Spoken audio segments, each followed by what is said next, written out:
듀얼 스크린으로 할 수 있는 게임, 카메라, 생산성, 인터페이스 등 모든 것을 담으려고 노력했습니다. 재밌게 봐주세요.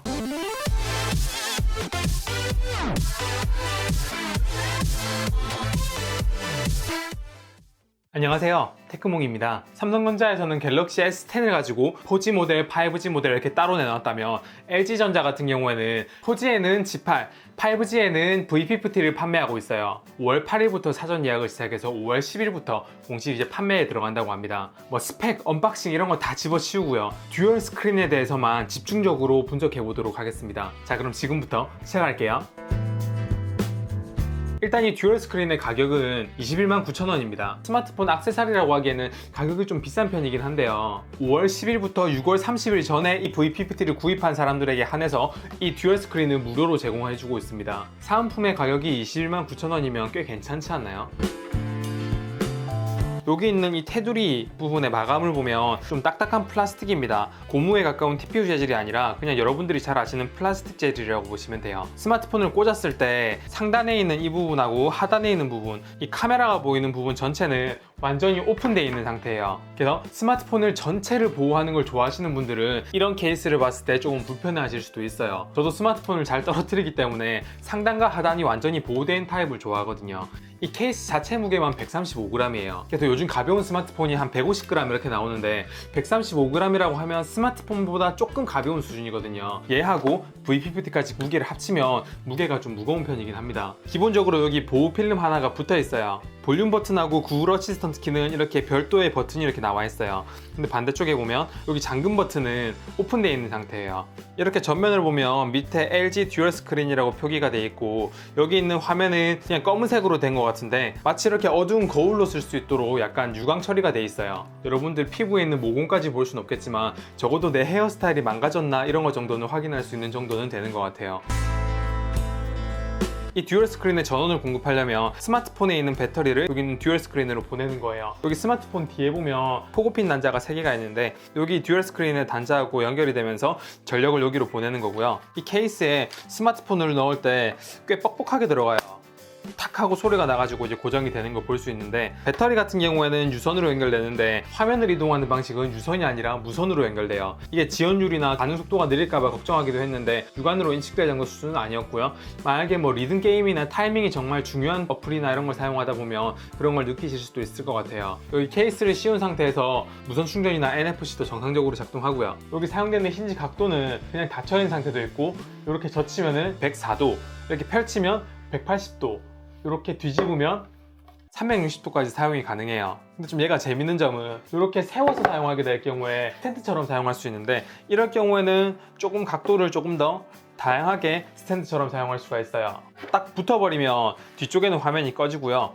이렇게 스탠드로 사용할 때처럼 이렇게 살짝 띄워놓으면 뒤쪽에도 이렇게 화면이 켜져 있는 걸 볼 수 있습니다. 그래서 마치 거치대처럼 사용을 하려면 뒤쪽에 있는 화면을 따로 꺼줘야 배터리 추가 소모가 없겠죠. 이렇게 힌지를 움직여보면서 느낀 점은 마이크로소프트의 서피스 같은 경우에는 킥 스탠드라고 해가지고 그 스탠드가 조금만 움직여도 바로 고정이 되거든요. 근데 얘 같은 경우에는 고정되는 각도가 제한이 돼 있다 보니까 제가 원하는 각도에서 고정이 좀 안 된다는 거는 좀 아쉬워요. 뚜껑을 닫았을 때 여기 전면 스피커 홀에는 2개의 카메라와 스피커 홀이 이렇게 뚫려 있고요. 이렇게 뚜껑을 닫은 상태에서 전화를 받아도 스피커 홀이 뚫려 있기 때문에 전화를 받는 데는 아무런 문제가 없는 수준입니다. 여기 별도의 LED 인디케이터가 있어가지고 뭐 충전 상태나 메시지 이런 것들을 왔다는 걸 알람으로 볼 수 있도록 돼 있어요. 이 LED 알람이 듀얼 스크린에 있다는 건 참 좋은 점이네요.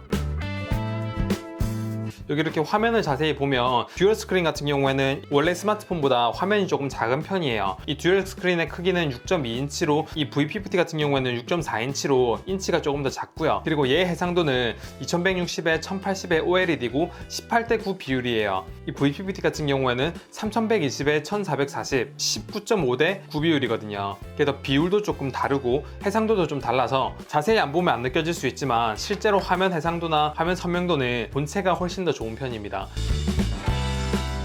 그리고 이렇게 홈 화면으로 가면 V50 같은 경우에는 원래 LG 홈 런처를 이용해가지고 좌우로 왔다 갔다 할 수 있고 듀얼 스크린 같은 경우에는 전용 홈 런처 페이지가 있어가지고 여기에 이렇게 화면이 지저분하게 놔둬도 V50 화면에는 들어오지 않기 때문에 여기는 오직 듀얼 스크린을 위한 화면이라고 생각을 하시면 돼요. 그리고 여기 자세히 보시면 여기 듀얼 스크린을 컨트롤할 수 있는 따로 컨트롤러가 있는데 이거를 누르면 듀얼 스크린을 켜거나 끌 수가 있어요. 듀얼 스크린만 띄워놓을 수 없냐라고 물으시는 분이 있는데, 듀얼 스크린을 띄워놓고 원래 화면은 절전 모드를 시킬 수 있어요. 절전 모드는 화면이 완전히 꺼지는 게 아니라 화면의 밝기를 정말 최하로 낮추는 거고, 메인 스크린은 밝기를 낮춰가지고 배터리를 절약하는 방식이에요. 그래서 실제로 화면이 꺼진 건 아니고요. 지금 보시면 화면이 검해져가지고 아무것도 안 보이는 것처럼 보이는데, 눈을 약간 크게 뜨고 보면 요 밑에 이렇게 화살표도 있고 버튼 누르면 다 그대로 작동하는 걸 알 수 있거든요. 그리고 문자를 이렇게 할 때 사용하기 불편하면 그냥 이 화면을 뒤로 이렇게 젖히면은 일반 스마트폰처럼 사용할 수 있어요. 다만 두께는 좀 두껍죠. 기본 조작법 중 하나는 바로 세 손가락을 이용하는 거예요. 세 손가락을 이용해서 반대로 이렇게 끌면은 반대쪽으로 화면이 넘어가고요. 다시 세 손가락을 이용해서 반대쪽으로 끄면 화면이 넘어갑니다. 지금 보이는 이 두 개의 화면을 전환을 하고 싶어요. 여기 있는 컨트롤러를 누른 다음에 화면 전환을 누르면 두 개의 화면이 이렇게 바뀝니다. 이렇게 어플을 두 개 띄워놓으면 어떤 점이 좋냐면요, 게임을 하면서 공략을 보거나 유튜브를 보면서 카톡 답장을 하거나 또는 유튜브를 보면서 네이버 검색을 하거나 뭐 이런 게 가능하다는 거예요. 어쩌면 여러분은 VPPT를 사용하고 있다면 블루투스 키보드가 필요 없을지도 모릅니다. 과장인가? 엑셀을 쓸 때 이렇게 타이핑을 하게 되면 키보드가 이렇게 밑에서 올라와가지고 보이는 화면은 요거밖에 안 돼요. 이게 세로 모드면 그나마 나은데 이렇게 가로 모드면 화면이 반이 날아가기 때문에 보이는 게 진짜 얼마 없어가지고 키보드 치기 진짜 불편하거든요. 네, 이럴 때 이 키보드를 밑으로 내릴 수 있습니다. 이 키보드 오른쪽 끝에 보면 여기 키보드 내리기처럼 생긴 버튼이 있어요. 이 버튼을 누르면은 키보드가 아래로 내려갑니다. 그러면 이 화면을 전체를 여러분이 보는 데 사용할 수 있고, 밑에 화면으로 이제 키보드를 이렇게 치시면 되는 거예요. 블루투스 키보드처럼 모든 손을 이용해 가지고 이렇게 타이핑하는 건 안 되지만 화면을 전체 볼 수 있다는 것만 해도 어딥니까? 다만 이제 각도가 조금만 이렇게 기울어도 퍽 하고 내려가고, 이렇게 올렸을 때 이 정도 각도에서만 고정되고, 뒤에서 각도를 좀 조정하려면 이렇게 살살살살 조금씩 이렇게 기울여서 겨우겨우 쓸 수 있다는 그런 단점이 있는데, 무게가 무거운 VPPT를 아래에 두고 듀얼 스크린을 위에 두면 그나마 낫습니다. 만약에 이 두 개가 바뀌어버리면 어떻게 되냐면요, 이렇게 각도를 기울이면 바로 쓰러져 버립니다. 지금 소개시켜드릴 기능은 인스턴트 캡처라는 거예요. 한쪽에 캡처하고 싶은 화면을 띄워놓고 반대쪽에는 뭐 카톡이나 문자 메시지나 이런 걸 띄워놓고, 키보드 오른쪽 위에 보면 화면 보내기 같이 생긴 메뉴가 있습니다. 이 버튼을 누르면 자동으로 화면을 캡처해가지고 여기로 이렇게 보낼 수가 있어요. 여러분들이 지도를 띄워놓고 현재 위치를 보내거나 또는 재미있는 사진이 있었을 때 듀얼 스크린으로 보고 그걸 캡처해가지고 바로 보낼 때, 이럴 때 유용하게 사용할 수 있는 기능이에요. 카메라에 대해서 말씀을 드릴 건데, 이 VPPT 같은 경우에는 사진을 찍자마자 듀얼 스크린에서 바로 그 사진 결과를 확인할 수 있어요. 사용 방법은 메인 스마트폰에 카메라를 띄워놓은 다음에 갤러리를 누르면 반대쪽에는 갤러리가 되고 한쪽에는 카메라가 되거든요. 자, 사진을 이렇게 찍으면 사진을 찍는 대로 반대편으로 이렇게 넘어가요. 그래서 사진 찍고 나서 결과물이 어떻게 나왔나 확인하려고 갤러리로 일일이 들어가실 필요 없이 옆에 있는 화면으로 바로 확인이 가능하다는 거예요. 그리고 심지어 바로 편집도 가능합니다. 단 이렇게 편집하는 동안은 원래 있는 카메라가 잠깐 비활성화 되는데, 한번 터치만 하면 자동으로 또 그쪽 카메라로 넘어가니까 이 기능은 진짜 엄청 편리하게 이용할 수 있을 것 같아요. 그리고 그 다음은 트리플 뷰라는 기능인데, 여기 VPPT 같은 경우에는 뒤쪽에 3개의 카메라가 있습니다.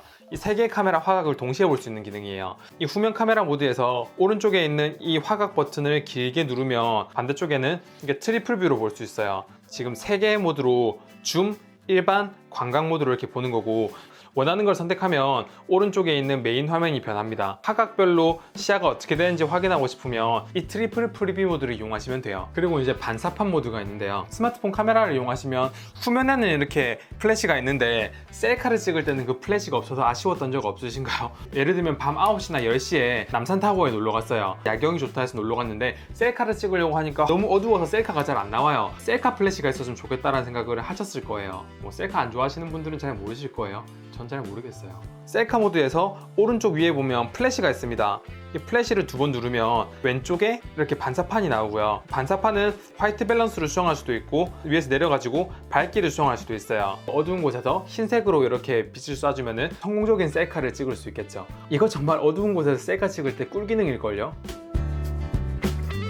그리고 그 다음으로는 이제 V50를 광고할 때 가장 많이 광고하는 것 중에 하나가 게임 패드 기능인데요. 게임을 좋아하는 분들은 진짜 쌍수 들고 좌수, 우수 합쳐서 쌍수, 이렇게 쌍수 들고 환영할 만한 기능이에요. 와, 드디어 게임 패드를 지원한다 이런 식으로. 아닌가요? 게임 패드를 활용하려면 밑에 있는 LG 게임 런처를 눌렀을 때 오른쪽 끝에 보면 LG 게임 패드가 있고요. 이거를 누르게 되면 4개의 게임 패드를 지원합니다. 컨트롤 게임 스타일, 레이싱 게임 스타일, 아케이드 게임 스타일, 베이직 게임 스타일 이렇게 4가지를 지원하고요. 이 4가지 게임 패드 외에 인기 있는 몇몇 게임들에서는 전용 게임 패드를 지원해요. 처음에는 리니시 M, 리니시 2 레볼루션, 블레이드 앤 소울, 메이플 스토리 M, 크레이지 아케이드 뭐 이 정도 5개를 지원했는데 제가 최근에 다시 한번 들어가 보니까 배틀그라운드도 지원하더라고요. 이렇게 기본 패드를 띄워놓고 배틀그라운드 이런 걸 켜면 전용 LG 게임패드가 이렇게 세팅이 되는 거예요. 이게 훌륭한 이유가 뭐냐면요, 화면에 손바닥이 이렇게 올라가 있으면 화면의 일부를 가리기 때문에 손바닥 뒤에 숨어있는 적군이 안 보일 수가 있어요. 근데 이렇게 게임패드를 이용하면 화면에서 가려지는 적들까지 다 볼 수 있기 때문에 별도의 게임패드를 이용하면 게임 집중도도 훨씬 더 높아지고 아마 여러분의 게임 승률도 조금은 좋아지지 않을까요? 배터리는 본체에서 끌어다 쓰지만 화면은 무선으로 전송해서 저는 이렇게 지원 속도가 좀 있을 줄 알았는데 다행히 지원 속도도 거의 느껴지지 않을 정도라서 저는 전용 게임패드만 지원하면 완성도는 꽤 만족스러운 편입니다. 듀얼 스크린을 화면으로 쓸 수도 있고요. V50가 더 무게가 무겁기 때문에 훨씬 더 안정감이 있는 파지가 가능하고 게임을 할 때도 좀 더 안정감이 느껴져요. 듀얼 디스플레이의 화질이 별로 안 좋으니까 본체 화면을 띄우고 듀얼 디스플레이를 게임패드로 쓰고 싶다 하면은 그렇게 사용하시면 됩니다. 원래 쓰고 있던 LG 게임패드 끄고요. 다시 게임패드를 켜면 화면이 뒤집혀요. 그러고 나서 뒤집어 가지고 배틀그라운드를 켜면 화면이 뒤집혔죠. 이러면 V50가 화면이 되고 듀얼 스크린이 게임패드가 되는 거죠. 근데 이렇게 하게 되면 이 화면이 좀 무거워가지고 이렇게 그립했을 때 좀 불안불안한 느낌이 들어가지고 해상도가 그렇게 중요한 게임이 아니면 V50를 게임패드로 쓰시고 듀얼 스크린을 화면으로 보시는 걸 추천드려요. 당연히 V50야 성능이 워낙 좋으니까 뭐 끊기거나 하는 그런 느낌은 전혀 없고요. 다만 본체를 이렇게 아래 놓고 게임을 하게 될 경우에는 스테레오 스피커인데 하나는 여기 전화할 때 상대방 목소리 들리는 스피커에서 소리가 나오고 하나는 여기 밑에서 소리가 나와요. 근데 이 밑에서 소리가 나온 거는 이렇게 그립을 하게 되면 얘를 막아버리기 때문에 실제로 소리를 할 때는 거의 이 오른쪽에 있는 스피커로 소리를 듣게 됩니다. 이게 뭐 거슬리는 부분이라면 이 화면을 바꿔가지고 V50를 위에다 올려놓고 듀얼 스크린을 밑에다 놓고 플레이 하시면 되겠죠. 보시다시피 뭐 총도 잘 쏴주고요, 점프도 잘 되고요, 조준도 잘 되고 카메라 이동도 잘 되고 여러분이 생각한 대부분의 기능이 이 듀얼 패드에서 지원을 하기 때문에 뭐 사용하는데 전혀 불편함이 없으실 겁니다. 여러분이 주로 하는 게임이 전용 게임 패드를 지원하지 않아도 게임 패드 자체만 지원하기만 하면은 LG 전용 패드를 이용해가지고 게임을 즐길 수 있긴 해요. 근데 버튼 커스터마이징이 잘 안 돼가지고 사용하기 아마 매우 불편하실 겁니다. 뭐 모든 게임이 그렇다는 건 아니고요. 제가 느끼는 몇 가지 단점들은 여기 있는 이 힌지가 각도가 자유롭지 못하고 뭐 104도, 180도, 360도 이때만 딱딱딱딱 고정되고 중간 각도에서 고정이 안 된다는 점이 좀 아쉬워요. 이 정도만 기울여가지고 고정이 됐으면 좋겠는데 손을 놔버리면 도끼가 되죠. 마이크로소프트 서피스의 킥 스탠드처럼 이렇게 중간중간 각도에서 고정이 좀 되고 무게만 좀 가벼웠어도 훨씬 더 쓸만한 제품이 됐을 거라는 생각이 들어요. 여기 중간에 보면 접었을 때 틈이 거의 없는데 여러분들이 만약에 두께가 두꺼운 강한 유리를 쓰게 되면 이렇게 닫았을 때 뚜껑이 제대로 안 닫힐 수가 있습니다. 듀얼 스크린에 대해서만 얘기했는데도 이렇게 영상이 길어졌습니다. 원래라면 V50에 대한 제 첫 영상이니까 이런저런 모든 정보를 통합해서 이렇게 담아보고 싶었는데 제 관심 있을 거라고 생각하는 게 이제 듀얼 스크린이기 때문에 듀얼 스크린만 집중적으로 이번에 이렇게 리뷰를 했고요. 배터리 시간이 얼마나 짧아지는지 뭐 이런 다른 내용들은 제가 다음에 좀 더 경험을 해보고 여러분들께 다시 리뷰해 보도록 하겠습니다. 궁금한 거 있으면 리플로 알려주시고요. 영상이 괜찮았다면 구독하기와 좋아요 부탁드릴게요. 다음에도 더 재밌고 알차고 좋은 영상으로 찾아뵙도록 하겠습니다. 감사합니다. 테크몽이었습니다.